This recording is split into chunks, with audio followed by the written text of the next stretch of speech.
ಹರಿ ಓಂ ಗುರುಭ್ಯೋ ನಮಃ. ನಾವು ಇಂದು ಪತಂಜಲಿ ಮಹರ್ಷಿಯವರ ಪ್ರಕಾರ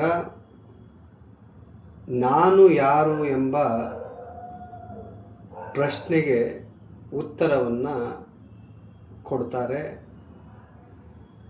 ಹಾಗಾದರೆ ನಾನು ಯಾರು ಎಂದು ಕೇಳಿದಾಗ ಸಾಮಾನ್ಯವಾಗಿ ಹೇಳ್ತೀವಿ, ನಾನು ಈ ಶರೀರ, ನನ್ನ ಇಂಥವ್ರ ಮಗ, ನನ್ನ ಮನಸ್ಸು, ನನ್ನ ಬುದ್ಧಿ, ನನ್ನ ಅಹಂಕಾರ, ಈ ರೀತಿ ಬೇರೆ ಬೇರೆ ಆದಂಥ ಉತ್ತರಗಳನ್ನು ಕೊಡ್ತೀವಿ.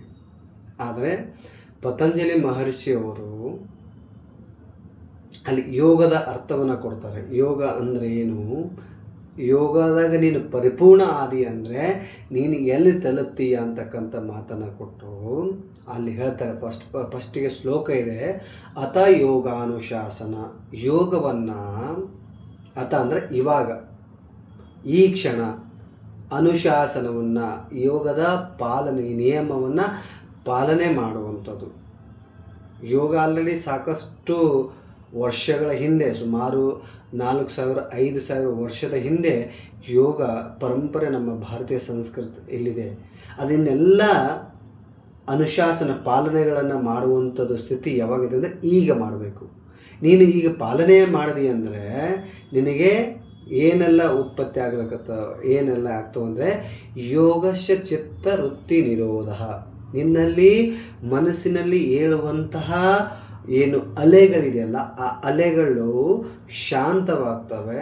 ಶಾಂತವಾಗಿ ನೀನು ಯೋಗದ ಸ್ಥಿತಿಗೆ ತಲುಪ್ತೀವಿ. ಹೇಗೆ ಸಮುದ್ರದಲ್ಲಿ ಬೆಳಗ್ಗೆಯಿಂದ ಸಾಯಂಕಾಲದವರೆಗೂ ಸುಮಾರು ಅಲೆಗಳು ಬರ್ತವೆ, ಮತ್ತು ನೀನು ಆ ಸಮುದ್ರದಲ್ಲಿ ಲಯವಾಗ್ತವೆ. ಹಾಗೆಯೇ ನಿನ್ನ ಮನಸ್ಸಿನಲ್ಲಿ ಸುಮಾರು ಅಲೆಗಳು ಹೇಳ್ತಾ ಇರ್ತವೆ. ಆ ಅಲೆಗಳನ್ನು ನೀನು ಶಾಂತ ಮಾಡಬೇಕು. ಹಾಗಾದರೆ ಅಲೆಗಳು ಏನು ಅಂತಕ್ಕಂಥದ್ದು ಅದೇ ಮುಂದೆ ಹೇಳ್ತಾರೆ. ಅದೇ ಮುಂದೆ ಹೇಳ್ತಾರೆ, ಅಲೆಗಳು ಯಾವುದು, ಅಲೆಗಳು ಎಷ್ಟು ಪ್ರಕಾರ, ಹೇಗೆ ಅಂತಕ್ಕಂಥದ್ದು, ಪ್ರಮಾಣ, ವಿಪರ್ಯ, ವಿಕಲ್ಪ, ನಿದ್ರಾ, ಸ್ಮೃತಯ, ಇದು 5 ಪ್ರಕಾರದ ಅಲೆಗಳು ಹೇಳ್ತಾರೆ. ಅದು 5 ಪ್ರಕಾರದ ಅಲೆಗಳು ಯಾವ ರೀತಿ ಅಂದರೆ ಕ್ಲಿಷ್ಟ, ಅಕ್ಲಿಷ್ಟ, 2 ಪ್ರಕಾರದ ಕ್ಲಿಷ್ಟ ಮತ್ತು ಅಕ್ಲಿಷ್ಟ. ಯಾವುದು ಪ್ರಮಾಣ, ವಿಪರ್ಯ, ವಿಕಲ್ಪ, ನಿದ್ರಾ, ಸ್ಮೃತಿ ಇದೆನೋ, ನಿನಗೆ ಸಾಧನೆಗೆ ಅನುಕೂಲ ಮಾಡ್ತಾ ಇದ್ದರೆ ಅದು ಅಕ್ಲಿಷ್ಟ. ಯಾವುದು ಈ ಪ್ರಮಾಣ, ವಿಪರ್ಯ, ವಿಕಲ್ಪ, ನಿದ್ರಾ, ಸ್ಮೃತಿಯ ನಿನಗೆ ಸಾಧನೆಗೆ ಅನುಕೂಲ ಮಾಡದೇ ಇದ್ದಾಗ ಇದು ಕ್ಲಿಷ್ಟ ಅಂತ ಹೇಳ್ತಾರೆ. ಈ ಎಲ್ಲವನ್ನು ಕ್ಲಿಷ್ಟ ಮತ್ತು ಅಕ್ಲಿಷ್ಟವನ್ನು ನಾವು ದೂರ ಮಾಡಿ, ಸಾಧನೆ ಮೂಲಕ ನಾವು ಅದನ್ನು ದೂರ ಮಾಡಿದಾಗ ನಾವು ಎಲ್ಲಿ ಹೋಗಿ ತಲುಪ್ತೀವಿ, ನಾನು ಯಾರು ಎಂಬ ಪ್ರಶ್ನೆಗೆ ಇಲ್ಲಿ ಉತ್ತರ ಕೊಡ್ತಾರೆ. ನೀನು ಯಾವ ತದಾದೃಷ್ಟು ಸ್ವರೂಪೇ ಅವಸ್ಥಾನಂ. ನೀನು ಪ್ರಮಾಣನಲ್ಲ, ವಿಪರ್ಯನಲ್ಲ, ವಿಕಲ್ಪನಲ್ಲ,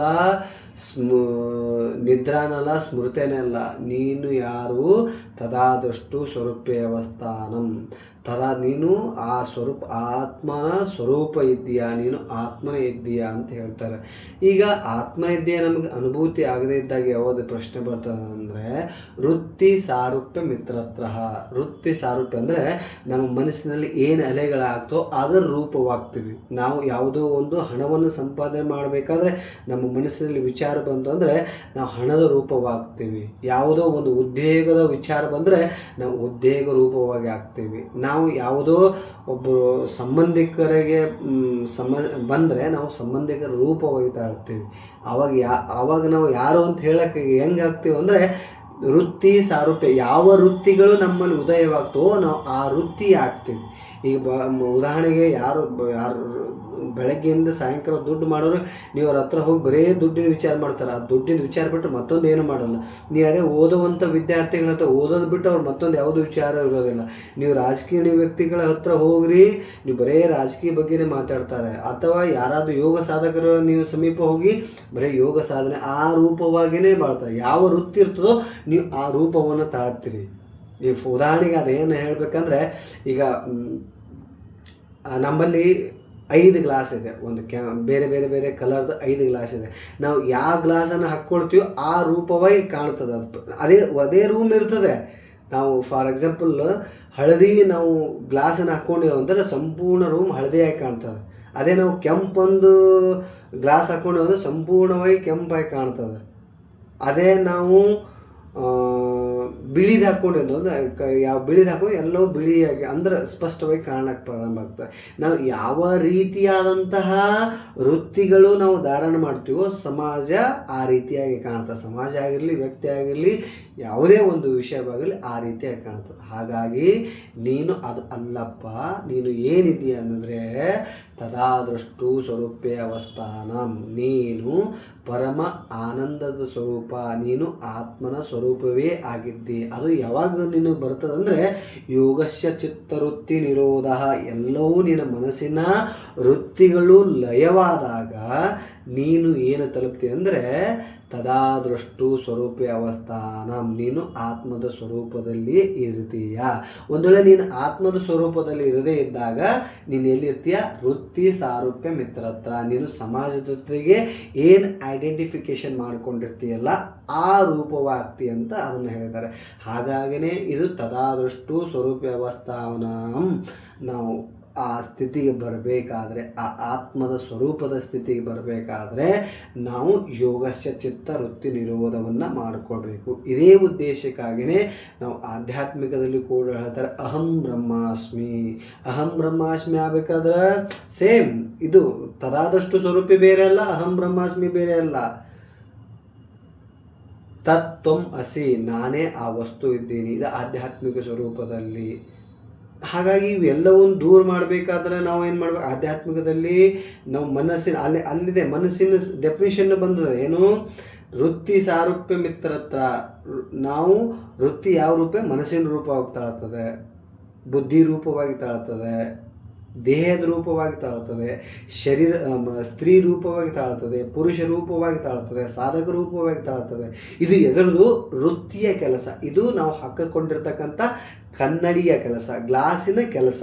ನಾವು ಗ್ಲಾಸ್ ಯಾವ ಕಲರ್ ಹಾಕೋತೀವಿ ಆ ಸಮಾಜ ಆ ರೀತಿ ಕಾಣ್ತದೆ. ಆದರೆ ಆಧ್ಯಾತ್ಮಿಕ ಸಾಧಕರು ಮತ್ತು ಯೋಗ ಸಾಧಕರು ಯಾವಾಗ ಯೋಗಸ್ಯ ಚಿತ್ತವೃತ್ತಿ ಆ ವೃತ್ತಿಗಳ ನಿರೋಧ ಮಾಡಿದಾಗ ನಿನ್ನಲ್ಲಿ ಉತ್ಪತ್ತಿ ಆಗುವಂಥ ಸ್ಥಿತಿ ಏನದಂದರೆ ತದಾದೃಷ್ಟು ಸ್ವರೂಪೇ ಅವಸ್ಥಾನ, ನೀನು ಸಚ್ಚಿತ್ ಆನಂದ ಸ್ವರೂಪದ ಅವಸ್ಥೆ ಇದ್ದೀಯ ಅಂಥೇಳಿ ನಮ್ಮ ಪತಂಜಲಿ ಮಹರ್ಷಿಯವರು ಬಹಳಷ್ಟು ಸವಿಸ್ತಾರವಾಗಿ ಇದರ ಬಗ್ಗೆ ಉಲ್ಲೇಖಗಳನ್ನು ಮಾಡಿದ್ದಾರೆ. ಹಾಗಾಗಿ ನಾವು ಸದಾ ತದಾದೃಷ್ಟು ಸ್ವರೂಪೇ ಅವಸ್ಥಾನ ಬೆಳಗ್ಗೆಯಿಂದ ಹಿಡಿದು ಸಾಯಂಕಾಲದವರೆಗೆ ಅದನ್ನೇ ಅಭ್ಯಾಸ ಮಾಡ್ತಾ ಹೋಗಬೇಕು. ಯಾವಾಗ ಅಭ್ಯಾಸ ಇದು ದೃಢ ಯಾವಾಗ ಆಗ್ತದೆ ಅಂತ ಪತಂಜಲಿ ಮಹರ್ಷಿಯವರು ಅಲ್ಲೇ ಹೇಳ್ತಾರೆ. ಸ ತು ದೀರ್ಘಕಾಲ ನಿರಂತರ ಸತ್ಕಾರೋ ಸೇವಿತೋ ದೃಢಭೂಮಿ. ನೀನು ತದಾದೃಷ್ಟು ಸ್ವರೂಪೇ ಅವಸ್ಥಾನದಲ್ಲಿ ಶ್ರದ್ಧಾ ಭಕ್ತಿ ಪೂರ್ವಕವಾಗಿ ಇಟ್ಟು ನಿತ್ಯ ನಿರಂತರ ಅದನ್ನು ಅಭ್ಯಾಸ ಮಾಡಿದಾಗ ನೀ ಆ ಸ್ವರೂಪವಾಗ್ತೀಯ. ಯಾವಾಗ ನಿನ್ನ ಯೋಗಸ್ಯ ಚಿತ್ತ ವೃತ್ತಿ, ನಿನ್ನ ಎಲ್ಲ ವೃತ್ತಿಗಳನ್ನು ನಿರೋಧ ಮಾಡಿ ನಾನು ತದಾದೃಷ್ಟು ಸ್ವರೂಪೇ ಅವಸ್ಥಾನ ಇದ್ದೀನಂತಕ್ಕಂಥ ಭಾವವನ್ನು ತಾಳಿದಾಗ, ಗುರುವಿನ ಸಾನ್ನಿಧ್ಯದಲ್ಲಿದ್ದಾಗ ನೀನು ಆ ಆತ್ಮ ಸ್ವರೂಪನೇ ಆಗಿದ್ದೀ ಅಂತಕ್ಕಂಥದ್ದು ಮಹರ್ಷಿ ಪತಂಜಲಿಯವರು ಬಹಳಷ್ಟು ವಿಸ್ತಾರವಾಗಿ ತಿಳಿಸಿದ್ದಾರೆ. ಹಾಗಾಗಿ ನಾವು ಯಾವ ಸ್ವರೂಪವಿದ್ದೀವಿ ಅಂದರೆ ತದಾದೃಷ್ಟು ಸ್ವರೂಪೇ ಅವಸ್ಥಾನ, ನಾವು ಆತ್ಮದ ಮೂಲ ಸ್ವರೂಪವಾಗಿದ್ದು. ಈ ಶರೀರವೂ ನಾನಲ್ಲ, ಈ ಮನಸ್ಸು ನಾನಲ್ಲ, ಈ ಇಂದ್ರಿಯಗಳು ನಾನಲ್ಲ. ಇವು ಎಲ್ಲವನ್ನು ಹೊರತುಪಡಿಸಿ ತದಾದೃಷ್ಟು ಸ್ವರೂಪೇ ಅವಸ್ಥಾನಂ. ಹಾಗಾಗಿನೇ ನಮ್ಮ ಯೋಗದ ಶಾಸ್ತ್ರದ ಹೇಳ್ತಾರೆ ಏನು ಪಂಚಕೋಶಾತೀತ ಮೈಹು ಅಂದರೆ 5 ಕೋಶಗಳಿಂದ ಹೊರಗಿರ್ತಕ್ಕಂಥ ಆ ಚೈತನ್ಯ ಸ್ವರೂಪ. ಆ ಚೈತನ್ಯ ಸ್ವರೂಪ ಯಾವುದು? ತದಾದೃಷ್ಟು ಸ್ವರೂಪೇ ಅವಸ್ಥಾನ. ಹಾಗಾಗಿ ಈ ಸದಾಕಾಲ ತದಾದೃಷ್ಟು ಸ್ವರೂಪೇ ಅವಸ್ಥಾನದಲ್ಲಿ ಲಯವಾಗಿ ಆನಂದವಾಗಿ ಅನುಭವಿಸಿ ಅಂತಕ್ಕಂಥ ಮಾತನ್ನು ತಿಳಿಸ್ತಾ ಇಲ್ಲಿಗೆ ಈ ಮಾತನ್ನು ಮುಕ್ತಾಯಗೊಳಿಸೋಣ. ಹರಿ ಓಂ ಗುರುಭ್ಯೋ ನಮಃ.